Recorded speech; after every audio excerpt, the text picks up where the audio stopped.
Road traffic accident ambulance வர வரைக்கும் நம்ம என்ன பண்ணணும், இல்லை நீங்கள் அந்த இடத்துல என்ன பண்ணணும்?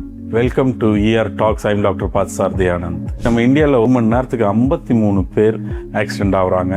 அதில் 3/4 பேர் இறந்துடுறாங்க. இதுதான் ஆக்சுவலாக ஸ்டாட்டிஸ்டிக்ஸ். பட் ஏன் அப்படின்னா, இந்த ஆரம்ப ஸ்டேஜ் கோல்டன் ஹவர் அந்த சமயத்தில் கரெக்டாக ட்ரீட்மெண்ட் கொடுத்தா நம்ம பல உயிர்கள் காப்பாற்றப்படுகிறது. ஸோ இந்த ஆரம்ப ஸ்டேஜில் என்ன பண்ணலாம்? ஃபஸ்ட்டு ஆக்சிடெண்ட் ஆனோடனே நம்ம சீன் சேஃப்டியை பார்க்கணுங்க. அந்த இடத்துல நடு ரோட்டில் ஆகும், வண்டி கவுந்து கிடக்கலாம், பெட்ரோல் எங்கேயா லீக் ஆகிருக்கலாம், பேஷண்ட் பக்கத்துலேயே ஆக்சிடென்ட் ஆனது பக்கத்துலேயே படுத்துட்டு இருப்பாங்க. என்னன்னா திடீர்னு ஒரு ஸ்பார்க் பட்டு அந்த வண்டி எரிய ஆரம்பிச்சிடும். ஸோ சீன் சேஃப்டி, டிராஃபிக் வந்துட்டு போயிட்டே இருக்கணும். அந்த இடத்துல நடுவில் நம்ம ரோட்டில் நம்ம உட்காந்துட்டு ட்ரீட்மெண்ட் பண்ணக்கூடாது. ஸோ சீன் சேஃப்டி, அங்கேருந்து ஒரு கேர்ஃபுல்லாக ஒரு இடத்துக்கு நம்ம ஷிஃப்ட் பண்ணி அவருக்கு வைத்தியம் பண்ணணும். ஸோ அதுதான் ஃபஸ்ட்டு.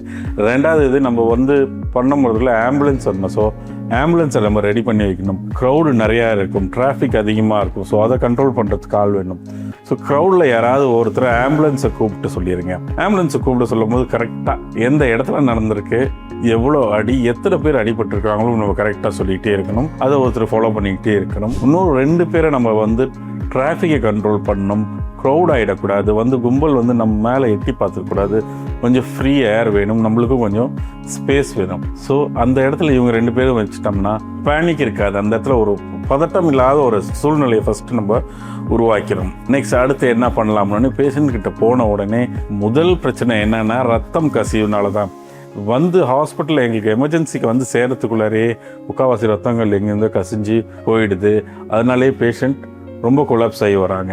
ரத்தம் கம்மியாகிடுச்சு, ப்ரெஷர் அதிகமாகிடுச்சு, தலையில் அடிபட்டிருக்கு அப்படின்னும் போது மூளை திருப்பியும் நம்ம என்ன தான் ஆப்ரேஷன் பண்ணி வைத்தியம் பண்ணாலும் மூளை செயல் வரத்துக்கு கம்மியாக இருக்கே, இல்லை லேட்டாக ஆகுது. ஸோ ரத்தத்தை கண்ட்ரோல் பண்ணுறது தான் ஃபஸ்ட்டு ஸ்டெப். எங்கே ஆக்சிடெண்ட்டாக எந்த இடத்துல ரத்தம் கசியுது அப்படின்ற பார்த்துக்கோங்க. அந்த இடத்துல ரத்தத்தை நல்லா இறுக்கி பிடிச்சிக்கோங்க. இப்போ இந்த இடத்துல கிடச்சிச்சின்னா ஒரு துணி, அவர்கிட்டருந்தே ஒரு துணியோ இல்லை எங்கேயோ ஒரு துணியை எடுத்து மடித்து அந்த இடத்துல இறுக்கி அந்த இடத்துல அப்படியே பிடிச்சிட்டே இருங்க. அது ஏன் நம்ம பண்ணணும்னா, அந்த ரத்தம் கட்டி அந்த ரத்தக்குள்ளாயே மூடிடும். ரத்தத்தை கட்டணும் அப்படின்றதுக்காக தான் நம்ம இழுத்து பிடிச்சிட்ருக்கோம்.